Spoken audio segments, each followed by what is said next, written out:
جس میں سے حضرت امیر حمزہ رضی اللہ عنہ کی شہادت اور 70 جلیل القدر صحابہ کا شہید ہونا، یہ اس کی وجہ اور سبب بنا۔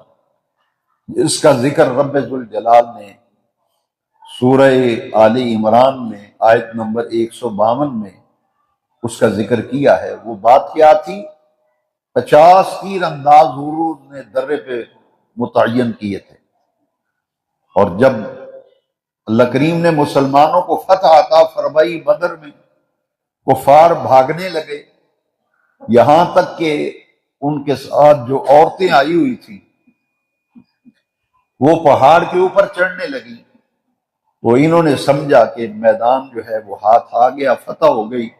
ان 50 تیر اندازوں میں سے 35 تیر انداز جو ہیں وہ درہ چھوڑ کر نیچے اتر رہے تھے، اور ان کے جو سربراہ اور